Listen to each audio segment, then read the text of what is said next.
Hey guys, welcome back to the podcast and welcome to Flag Day, right? It's actually very appropriate. I have the American flag while the Trump administration were celebrating our victory in World War II, like all the other allies are doing today. So, and by the way, I'm curious, the No Kings protest again is it's so funny. It's like I just have to kind of laugh, and I don't want to be, too patronizing about it, but I find it interesting that most of the people, protesting today, I'm curious if they protested Kamala Harris as their nominee for the Democrat presidential race because, she didn't receive one actual vote to become the Democrat nominee, right? I find it so interesting that most people are opposed to tyranny, opposed to dictatorial edicts, while legitimately they were supporting a candidate who didn't get one vote and who was artificially placed there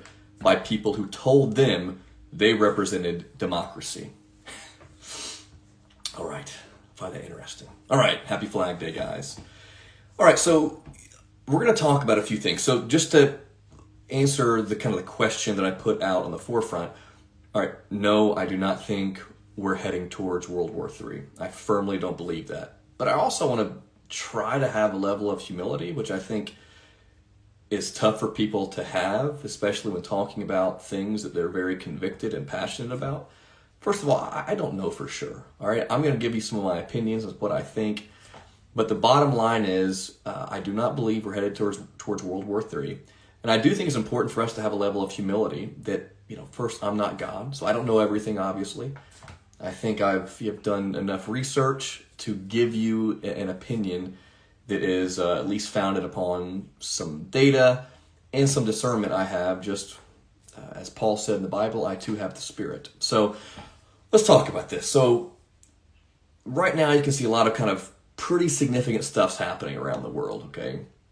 Israel just attacked Iran attacked Israel. Russia is in conflict and war with Ukraine since 2022. So obviously a lot of tension is rising, all right? And the ever-present threat of China is there. So a lot of things to be at least talking about.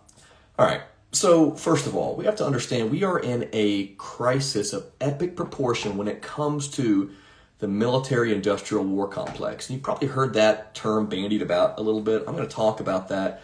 And it's really apolitical, guys. When we get down to it, I want you to think about something. In 2024, defense contractors, right? So who am I talking about with defense contractors? Those who make military weapons. They have a vested interest, defense contractors, in our country, along with every other country, to go to war, all right? So again, this is a practical. So I'm going to kind of backtrack a little bit. I'm going to give you two practical reasons why we have people who have a lust for war. Okay, that's going to help. And again, there's more extremities from these two reasons, but I think that these are very foundational. Okay, so again, in 2024, defense contractors gave approximately $16 billion to federal races in America. All right, now what would be the purpose of that? Why would defense contractors give almost $16 billion to political candidates? Well, it's pretty clear. They want to influence policy. Specifically, they want to influence defense policy. You realize that in the most recent budget, and I do support the big, beautiful bill. I'm not even going to pretend like I'm an expert when it comes to that, but I do support it. Obviously, there are some flaws there, but I do support the bill. But think about this, guys.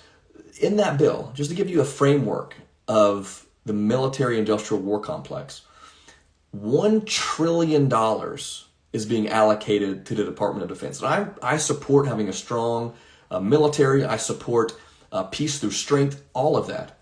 But I want you to think about where we have come and what's funneling this lust for war, okay?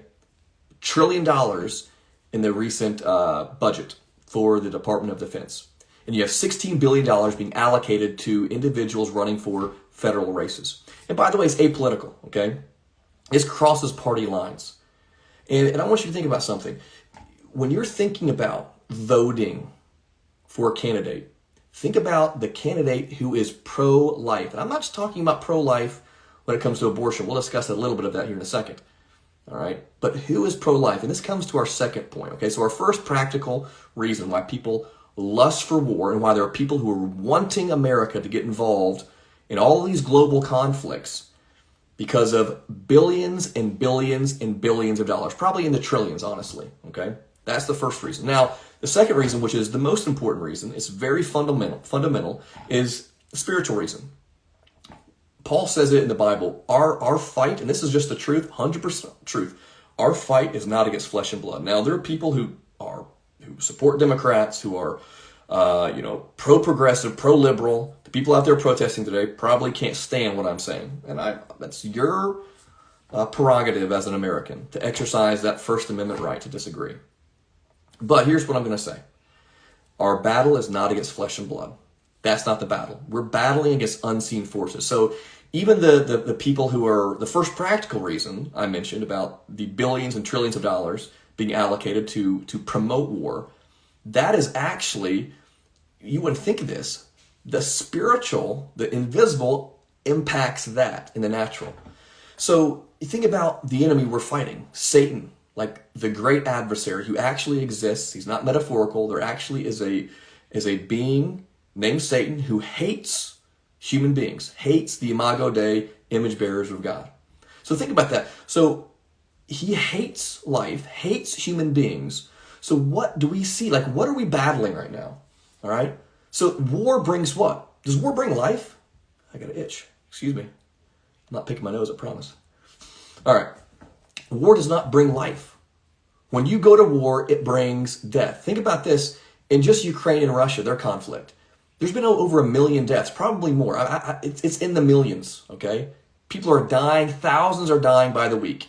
And yet people in this country are saying, we need to stand. I'll talk about that more here in a second, so I'm not going to digress about that conflict right now. But we have people promoting more war, more death. I want you to think about this for a second. And again, I have no problem. Like, I am categorically opposed to Democrats and their public policy, social policy. I think it's destructive, and I think it's wrong for America, and I think their policies are bad globally and domestically. All right? And people will disagree, but I think there's facts and data to support that.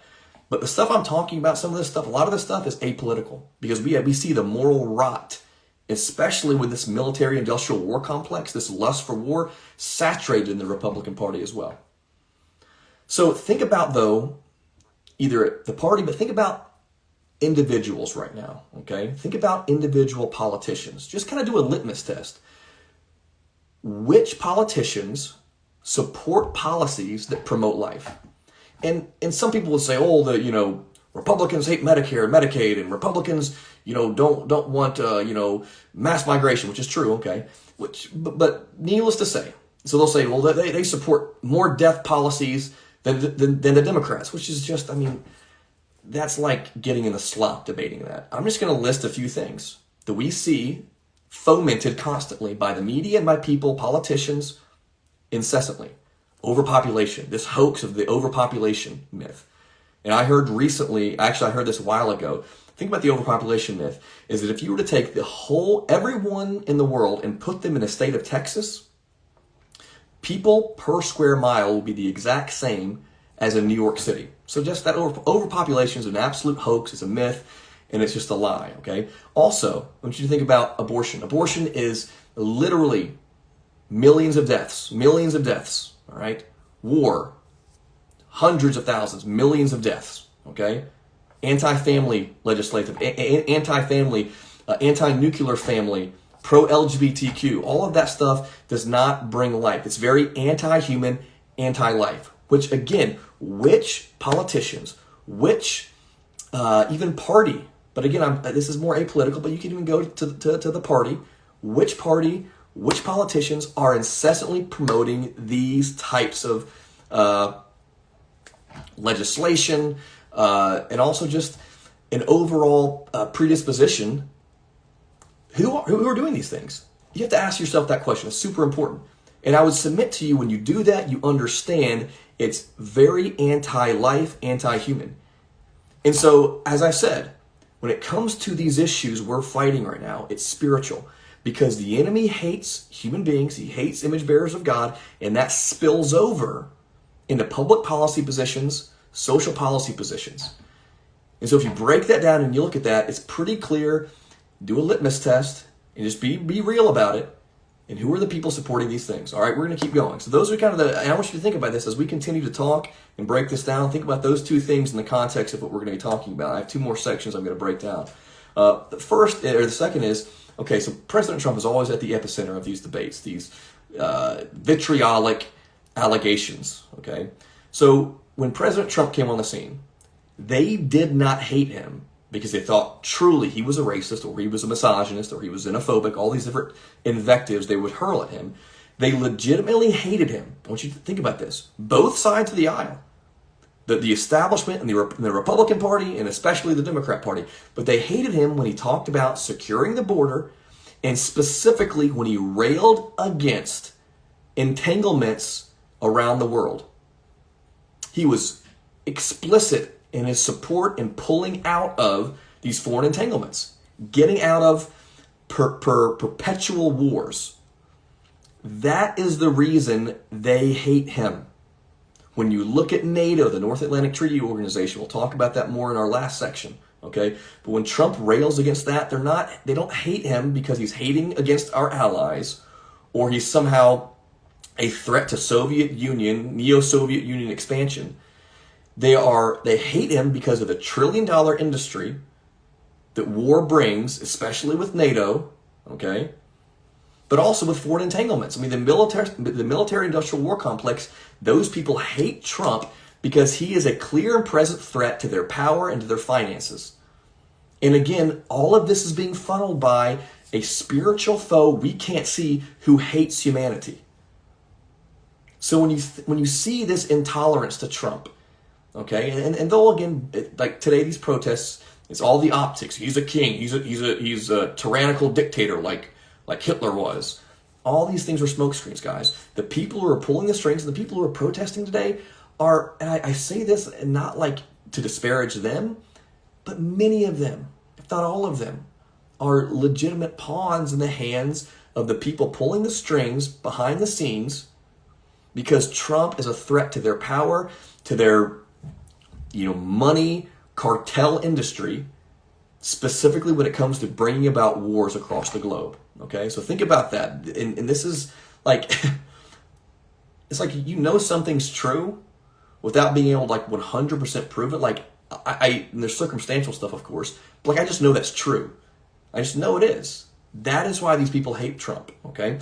Let's keep going, okay? So right now, as I mentioned from the onset, the two kind of big conflicts right now people are talking about is Iran and Russia, okay?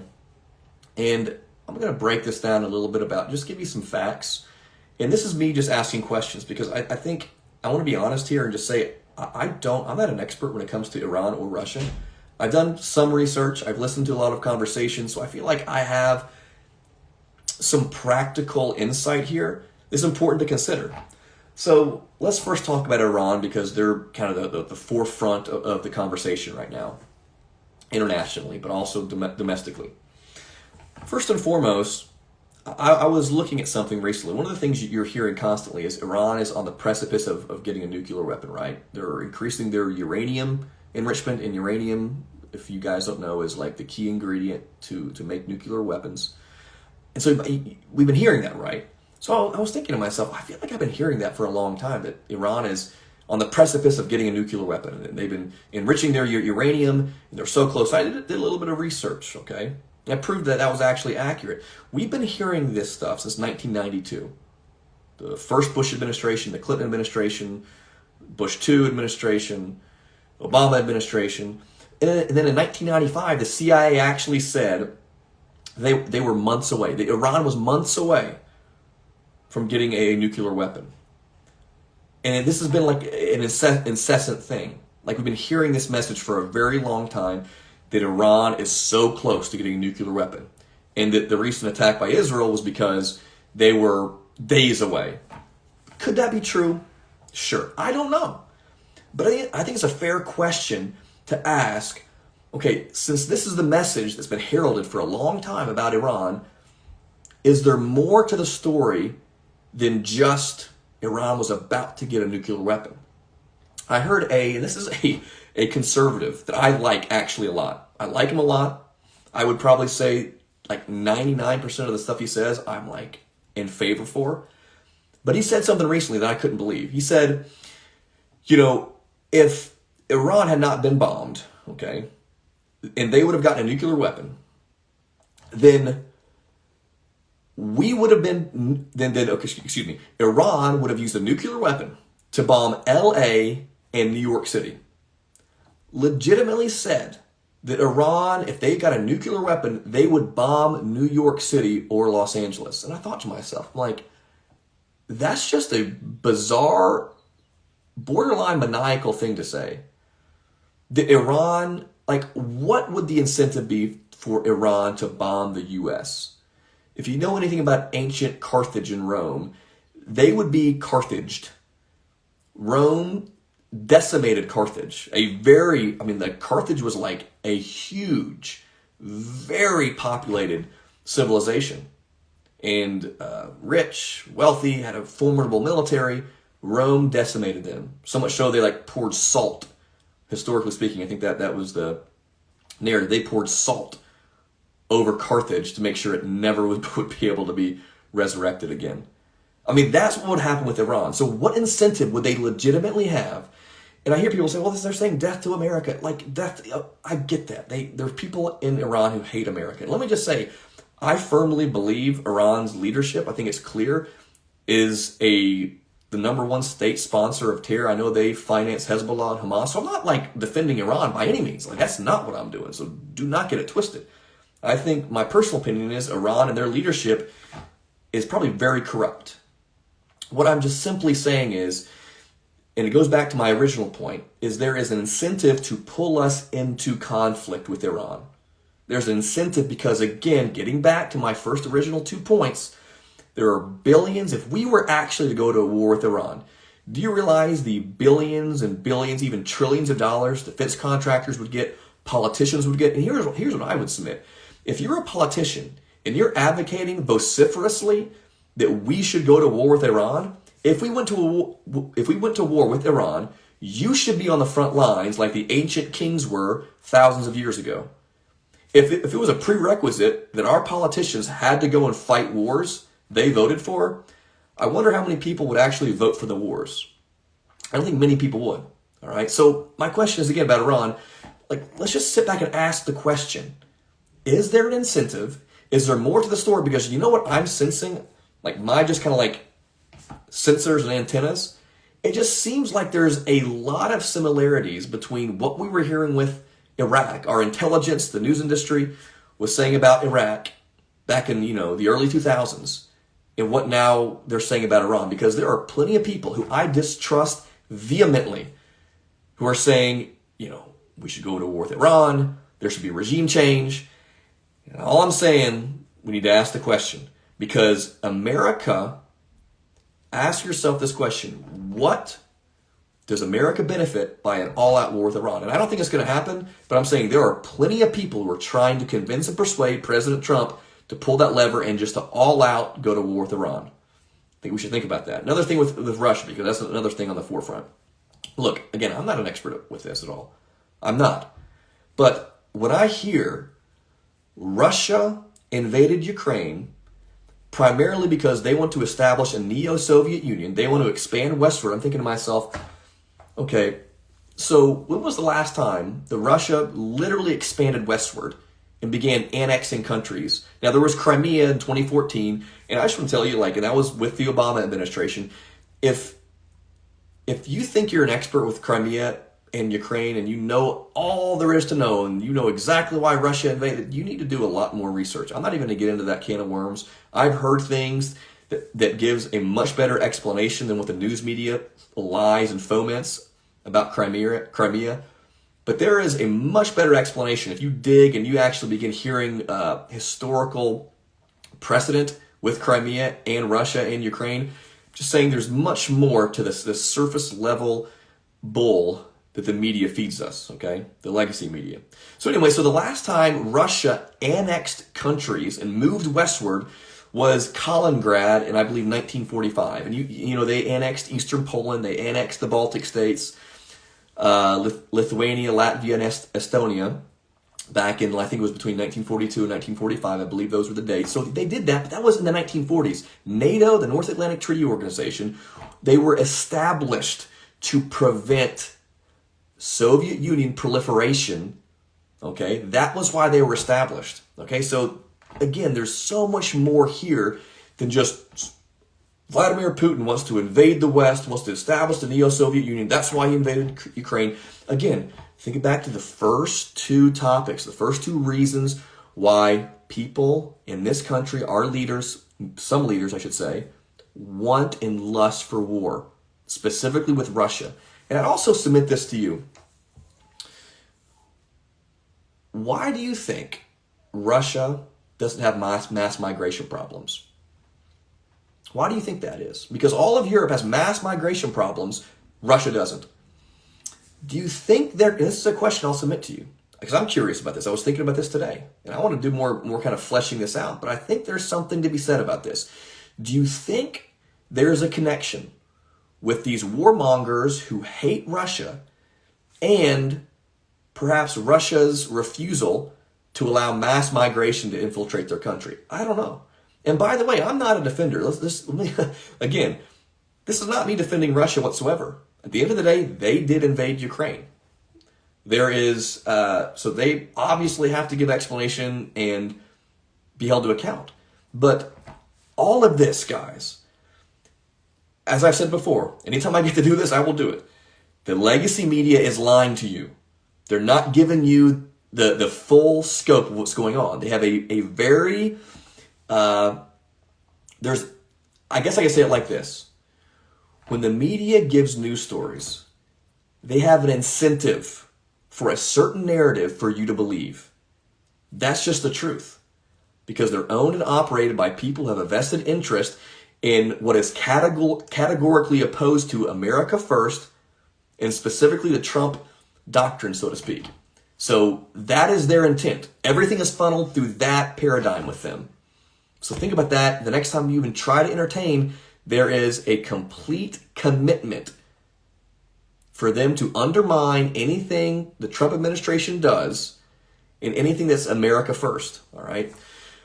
So I could keep going about this. I think I've said enough, but I want you to be introspective, to ask questions, and to understand we are not being pulled into a conflict in America because specifically with Russia and specifically with Iran because of the reasons they're telling you. There's other reasons. I think we should ask that question because when we begin asking questions and getting into like healthy dialogues, that's going to enable us to actually get to the root of the issue. All right. And I think we're getting there. All right. I'm done. Hope you all have a blessed Saturday. You have a great Father's Day, and I will check in with you soon. All right. See you guys.